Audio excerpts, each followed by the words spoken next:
ಒಂದು ರ್ಯಾಕ್ ಅನ್ನ ತರಿಸ್ಕೊಂಡಿದ್ದೀನಿ. ಸೊ ಆ ರ್ಯಾಕ್ ಅನ್ನ ಇವಾಗ ತರಿಸ್ಕೊಂಡು ತುಂಬಾ ದಿನ ಆಯ್ತು. ಸೊ ಅದರ ಲಿಂಕ್ ನಿಮಗೆ ಏನಾದರೂ ಬೇಕಂತ ಅಂದ್ರೆ ಕಮೆಂಟ್ ಮಾಡಿ ತಿಳಿಸಿ.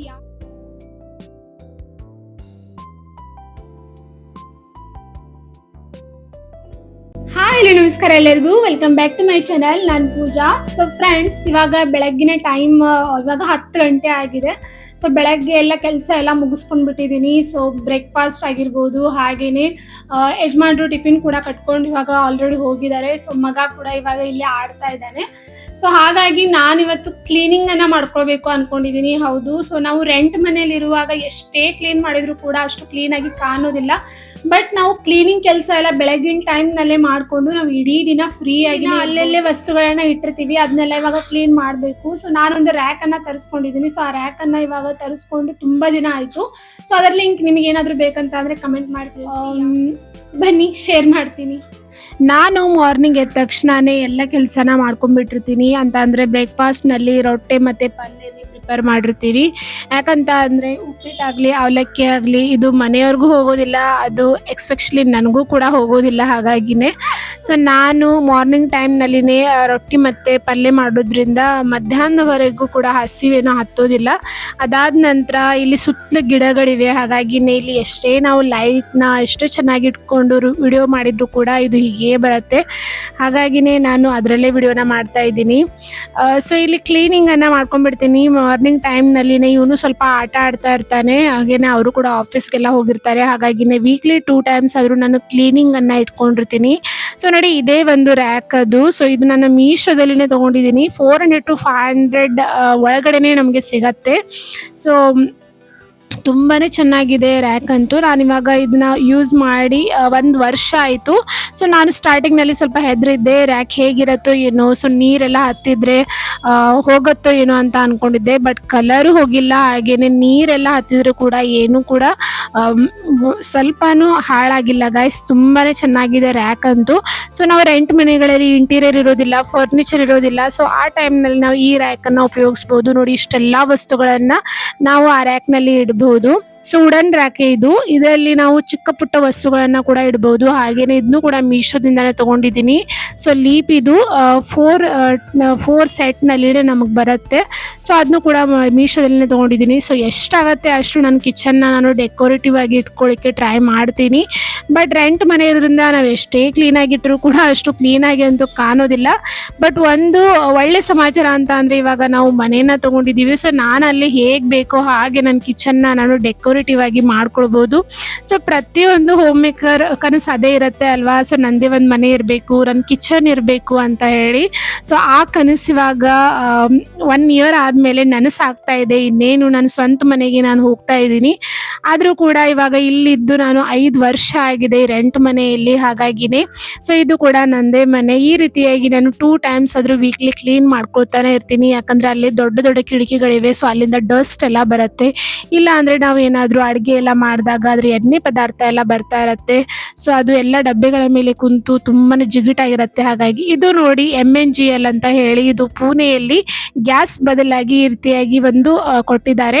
ಸೊ ಇದು ಮೀಟರ್ ಥರನೇ ಇರುತ್ತೆ. ಸೊ ನಾವೆಷ್ಟು ಉಪಯೋಗ ಮಾಡ್ತೀವಿ ಅಷ್ಟೇ ಇದು ನಾವು ಕಟ್ಟಬೇಕಾಗತ್ತೆ ಇದ್ರ ಫೀಸನ್ನು. ಸೊ ತುಂಬ ಜಾಸ್ತಿ ಏನಿಲ್ಲ. ಸೊ ಇವಾಗ 3 months ಆಗಿದೆ, ಬಟ್ ನಾವು ₹1 ಕೂಡ ಇನ್ನೂವರೆಗೂ ಕಟ್ಟಿಲ್ಲ ಅದನ್ನು. ಸೊ ಇವಾಗ ನಮ್ಗೆ ಕೊಟ್ಟಿದ್ದು 6 month ಆಗಿದೆ ಗಾಯ್ಸ್. ಸೊ ಗ್ಯಾಸ್ ಎಲ್ಲ ಸಿಗತ್ತೆ ಅಲ್ವಾ. ಸೊ ಇವಾಗ ಪುಣೆಯಲ್ಲಿಯೂ ಕೂಡ 940 ಅರೌಂಡ್ ಏನಾದರೂ ಇದೆ ಗ್ಯಾಸ್ ರೇಟ್. ಬಟ್ ನಮಗೆ ಈ ರೀತಿಯಾಗಿ MNGL ಕೊಟ್ಟಿದ್ದಾರೆ. ಸೊ ಇದು ಮೀಟ್ರ್ ಮೇಲೆ ಇರೋದ್ರಿಂದ ನನಗೆ ಎಷ್ಟು ಬೇಕೋ ಅಷ್ಟು ನಾವು ಉಪಯೋಗಿಸಿ ಅದಾದ ನಂತರ ನಾನು ಬಂದು ಕೂಡ ಮಾಡ್ಬೋದು. ಸೊ ನೋಡಿ, ಎಲ್ಲ ವಸ್ತುನ ತೆಗ್ದಿದ್ದೀವಿ ಅಂತ ಅಂದರೆ ಅದನ್ನೆಲ್ಲ ಇವಾಗ ಜೋಡಿಸಿ ಇಡುವಂಥ ಕೆಲಸ ಕೂಡ ನಾವೇ ಮಾಡಬೇಕಾಗತ್ತೆ. ಇವಾಗ ಮಧ್ಯಾಹ್ನ ಟೈಮ್ ಆಗಿದೆ. ಸೊ ಯಜಮಾನ್ರಿಗೆ ಊಟ ಅಲ್ಲೇ ಮಾಡ್ತೀನಿ ಅಂತ ಹೇಳಿದರು. ಹಾಗಾಗಿನೇ ನಾನು ಕ್ಲೀನಿಂಗ್ ಕೆಲಸನ ತೊಗೊಂಡಿದ್ದೀನಿ. ಸೊ ನೋಡ್ಬೇಕು, ಇವಾಗ ಮೂಡ್ ಮೇಲೆ ಡಿಪೆಂಡ್ ಇರುತ್ತೆ. ಸೊ ಯಾವಾಗ ಮತ್ತೆ ಅವ್ರ ಫೋನ್ ಬಂದರೆ ಮತ್ತೆ ನಾನು ಅಡುಗೆ ಮಾಡಬೇಕಾಗತ್ತೆ. ಬಟ್ ಇನ್ನೂವರೆಗೂ ಏನು ಫೋನ್ ಬಂದಿಲ್ಲ. ಸೊ ನಡುವೆನೇ ಮಗ ಕೂಡ ಬರ್ತಾ ಇರ್ತಾನೆ, ಅಮ್ಮ ನನಗೆ ಅದು ಕೊಡು ಇದು ಕೊಡು ಅಂತ ಹೇಳಿ. ಸೊ ಮಕ್ಕಳನ್ನ ಕರ್ಕೊಂಡೇ ನಾವು ಇದನ್ನೆಲ್ಲ ಮಾಡಬೇಕಾಗತ್ತೆ. ಸೊ ನಿಮಗೂ ಕೂಡ ಅದು ಅನುಭವ ಆಗಿರ್ಬೋದು, ನೀವು ಕೆಲವೊಂದಿಷ್ಟು ಮಂದಿ ನನಗೆ ರಿಲೇಟ್ ಕೂಡ ಮಾಡ್ತಾ ಇರಬೇಕು. ಸೊ ಈ ರೀತಿಯಾಗಿ ಇದನ್ನ ಗ್ರಾಸ್ ಕೂಡ ತೊಗೊಂಡಿದ್ದೀನಿ, ಇದು ಗ್ರೀನ್ ಗ್ರಾಸ್. ಸೊ ಇದನ್ನು ಕೂಡ 100 ಅರೌಂಡ್ನಲ್ಲಿನೇ ತೊಗೊಂಡಿರೋದು, ಇದು ಮೀಶೋದಲ್ಲೇ ತೊಗೊಂಡಿದ್ದೀನಿ. ಇದನ್ನು ನಾನು ನಡುವೆ ಕಟ್ ಮಾಡಿ ಇದನ್ನು 2 ಪೀಸ್ ಮಾಡ್ಕೊಂಡಿದ್ದೀನಿ. ಒಂದು ನಾನು ವಿಡಿಯೋಸ್ಗಳಿಗೆ ಅಂತ ಇಟ್ಕೊಂಡಿದ್ದೀನಿ, ಒಂದು ಈ ರೀತಿಯಾಗಿ ಡಬ್ಬೆ ಒಂದು ಕೆಳಗಡೆ ಇಡಬೇಕಂತ ಇಟ್ಕೊಂಡಿದ್ದೀನಿ. ಸೊ ನೋಡಿ ಇಲ್ಲಿ ಎಷ್ಟೊಂದು ಕೀಟ್ಲೆನ ಮಾಡ್ತಾ ಇದ್ದಾನೆ, ನನಗೆ ಅದು ಕೊಡು ಇದು ಕೊಡು, ಅದರಲ್ಲಿ ಏನಿದೆ ಇದರಲ್ಲಿ ಏನಿದೆ. ಇವಾಗ ಮಾತಾಡಲಿಕ್ಕೆ ಬರ್ತಾ ಇದೆ. ಸೊ ಸ್ಕೂಲ್ಗೆಲ್ಲ ಹಾಕಿದ್ದೀವಿ ಇವಾಗ. ಸೊ ಮನೆ ತೊಗೊಂಡಿವಿ ಅಂತ ಹೇಳಿದ್ರಲ್ವ, ಸೊ ಅಲ್ಲೇ ಅವನಿಗೆ ಸ್ಕೂಲ್ ಕೂಡ ಹಾಕಿದ್ದು. ಇವಾಗ ಹೋಗ್ತಾನೆ ಆಗಸ್ಟ್ನಿಂದ ಸ್ಕೂಲ್ಗೆ, ಯಾಕಂದರೆ ಇಲ್ಲಿ ಮಹಾರಾಷ್ಟ್ರದಲ್ಲಿ 15ದಿಂದಾನೇ ಸ್ಕೂಲ್ ಎಲ್ಲ ಸ್ಟಾರ್ಟ್ ಆಗುತ್ತೆ, ಹಾಗಾಗಿನೇ. ಸೊ ಇವಾಗ ನನ್ನ ಕಿಚನ್ಗೆ ಒಂದು ಲುಕ್ ಅಂತ ಬಂದಿದೆ, ಎಷ್ಟು ಚೆನ್ನಾಗಿ ಕಾಣ್ತಾ ಇದೆ.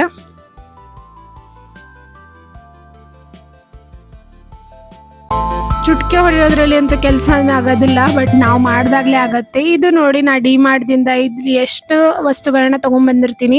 ಸೊ ಅದರ ಒಂದು ಲಿಸ್ಟನ್ನು ಇಲ್ಲಿ ಇಟ್ಟಿರ್ತೀನಿ, ಯಾಕಂದರೆ ಎಲ್ಲ ವಸ್ತುಗಳು ಮುಗಿದ ಮೇಲೆ ಮತ್ತೆ ಆ ಲಿಸ್ಟನ್ನು ನೋಡಿಕೊಂಡು ಮುಂದೆ ಮತ್ತೆ ತರಲಿಕ್ಕೆ ಹೆಲ್ಪ್ ಆಗುತ್ತೆ ಅಂತ ಹೇಳಿ. ಇವಾಗ ಕ್ಲೀನಿಂಗ್ ಏನೋ ಆಯಿತು, ಬಟ್ ಇಲ್ಲಿ ಇವಾಗ ತೆಗ್ದಿದ್ದೀನಿ. ಕ್ಲೀನಿಂಗ್ ಅಂತ ಅಂದರೆ ಸುಮ್ಮನೆ ಇರೋಕ್ಕಾಗೋದಿಲ್ಲ, ಹಾಗಾಗಿನೇ ಗ್ಯಾಸ್ ಸ್ವಲ್ಪ ತೊಳ್ಕೊಳ್ಳೋದಿತ್ತು. ಮತ್ತು ಇಲ್ಲಿ ಕಿಟಕಿ ಹತ್ರ ಸ್ವಲ್ಪ ಎಲ್ಲ ಡಸ್ಟ್ ಎಲ್ಲ ಇರುತ್ತೆ ಅಲ್ವಾ, ಗಾಳಿ ಸುತ್ತಲೂ ಗಿಡಗಳು ಇರೋದ್ರಿಂದ. ಸೊ ಅದಕ್ಕಾಗಿನೇ ಸಲ ಕ್ಲೀನಿಂಗ್ ಎಲ್ಲ ಮಾಡ್ಕೊಂಡ್ಬಿಡ್ಬೇಕು ಸ್ವಲ್ಪ ಅಂತ ಹೇಳಿ ಕ್ಲೀನಿಂಗ್ ಮಾಡ್ಕೊಳ್ತಾ ಇದ್ದೀನಿ. ಸೊ ಇದನ್ನು ಕೂಡ 2 ಟೈಮ್ಸೇ ಮಾಡ್ಕೊಳ್ಳೋದು ವೀಕ್ಲಿ. ಮತ್ತು ನೈಟ್ ಟೈಮ್ನಲ್ಲಿ ಕ್ಲೀನ್ ಅಂತೂ ಮಾಡಿರ್ತೀವಿ. ಸೊ ಆದರೆ 2 ಟೈಮ್ಸ್ ಮಾತ್ರ ಈ ರೀತಿಯಾಗಿ ಡೀಪ್ ಕ್ಲೀನಿಂಗನ್ನು ತೆಗೆದಿರ್ತೀನಿ. ಸೊ ವೀಕ್ಲಿ 2 ಟೈಮ್ಸ್ ಆಗಿರ್ಬೋದು, ಇಲ್ಲ 3 ಟೈಮ್ಸ್ ಕೂಡ ಒಂದೊಂದು ಸಾರಿ ಆಗಿಬಿಟ್ಟಿರುತ್ತೆ. ಯಾಕಂತಂದರೆ ನಾನ್ ವೆಜ್ ಎಲ್ಲ ಮಾಡಿರ್ತೀವಿ, ಇಲ್ಲ ಎಣ್ಣೆ ಪದಾರ್ಥ ಎಲ್ಲ ಸಿಡ್ದಿರುತ್ತೆ, ಹಾಗಾಗಿನೇ.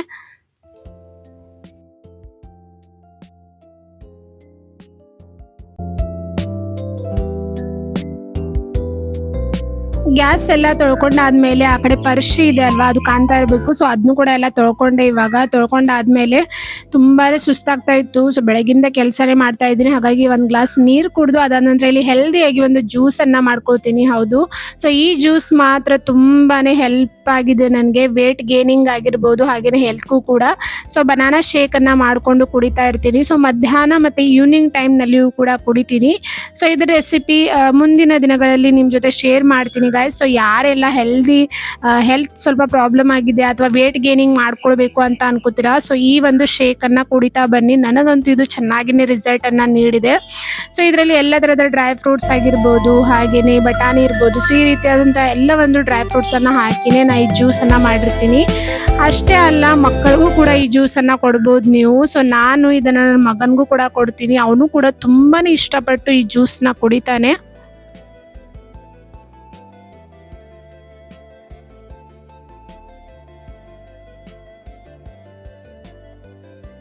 ಅವನಿಗೂ ಜ್ಯೂಸ್ ಕೊಟ್ಟೆ, ಹಾಗೆ ನಾನು ಕುಡಿಬೇಕು ಅಂತ ಹೊರಗಡೆ ಬಂದು ನೋಡ್ತೀನಿ. ನೋಡಿ ಇಲ್ಲಿ ಎಷ್ಟೊಂದು ಕೆಲಸ ಇಟ್ಟಿದ್ದಾನೆ ಇವಾಗ. ಸೊ ಒಳಗಡೆ ಕೆಲಸ ಮಾಡಿ ಬರೋವರೆಗೆ ಇವಾಗ ಹೊರಗಡೆ ಇದೆಲ್ಲ ಇವಾಗ ತೆಗಿಬೇಕು. ಯಾಕಂದರೆ ಯಜಮಾನ್ರು ಬಂದ ತಕ್ಷಣ ಹೊರಗಡೆಯವರು ಒಳಗಡೆ ಬಂದ ಮೇಲೆ ಅವ್ರಿಗೆ ತುಂಬ ಕ್ಲೀನ್ ಆಗಿರಬೇಕು ಅಂತ ಅನ್ಕೋತಾರೆ. ಸೊ ಇದೆಲ್ಲ ಇರಲಿ, ಇವಾಗ ಸ್ವಲ್ಪ ಜ್ಯೂಸ್ ಕುಡ್ಕೊಂಡ್ಬಿಡೋಣ, ಯಾಕಂದರೆ ಸ್ವಲ್ಪ ಹೆಲ್ತ್ ಎನರ್ಜಿ ಕೂಡ ಸಿಕ್ಬಿಡತ್ತೆ ಅಂತ ಹೇಳಿ ನಾ ಇಲ್ಲಿ ಮೊದಲು ಜ್ಯೂಸ್ ಕುಡಿತಾ ಇದ್ದೆ. ಅಷ್ಟರಲ್ಲಿ ಒಂದು ಕಾಲ್ ಬಂತು ನನಗೆ. ಸೊ ಅಲ್ಲೇ ಮೂಡ್ ಆಫ್ ಆಗಿಬಿಡ್ತು. ಯಾಕಂತ ಅಂದರೆ ಯಜಮಾನ್ರು ಹೇಳಿದರು, ಇಲ್ಲ ನಾನು ಊಟಕ್ಕೆ ಮನೆಗೆ ಬರ್ತಾ ಇದ್ದೀನಿ ಅಂತ ಹೇಳಿ. ಸೊ ನಾನು ಬೆಳಗ್ಗೆ ರೊಟ್ಟಿ ಇತ್ತಲ್ವ, ಸೊ ಅದೇ ತಿನ್ಬೋದು ಅಂತ ಅಂದ್ಕೊಂಡಿದ್ದೆ. ಬಟ್ ಅವರು ಇಲ್ಲ, ನನಗೆ ಅನ್ನ ಸಾರು ಬೇಕು ಅಂತ ಹೇಳಿದರು. ಹಾಗಾಗಿ ಇಲ್ಲಿ ಇವಾಗ ಏನು ಮಾಡೋದು, ಇವಾಗ ಅಡುಗೆಗೆ ಇಡ್ತಾ ಇದ್ದೀನಿ. ಸೊ ಮೂಡ್ ಆಫ್ ಅಂತೂ ಆಯಿತು, ಬೆಳಗಿಂದ ಕೆಲಸ ಮಾಡಿ ಸಾಕಾಗಿತ್ತು. ಬಟ್ ಅವ್ರಿಗೋಸ್ಕರ ಇಲ್ಲಿ ಇವಾಗ ರೈಸ್ ಮತ್ತು ಸಾಂಬಾರು ಸಿಂಪಲ್ ಆಗಿನೇ ಮಾಡ್ತಾ ಇದ್ದೀನಿ. ಅದ್ರ ಜೊತೆಗೆ ಉಪ್ಪಿನಕಾಯಿ ಇರ್ಬೋದು, ಇಲ್ಲ ಹಪ್ಪಳ ಈ ರೀತಿಯಾಗಿ ಕೊಡ್ಬೋದು ಅಂತ ಹೇಳಿ ಸಿಂಪಲ್ ಆಗಿನೇ ಮಧ್ಯಾಹ್ನದ ಅಡುಗೆನ ಮಾಡಿಕೊಂಡೆ. ಈವ್ನಿಂಗ್ ಟೈಮ್ನಲ್ಲಿ ಸ್ವಲ್ಪ ತರಕಾರಿಗಳನ್ನ ತೊಗೊಂಬಂದಿದ್ರು, ಹಾಗಾಗಿನೇ ತರಕಾರಿಗಳನ್ನ ಚೆನ್ನಾಗಿ ತೊಳೆದು ಇಟ್ಟೆ.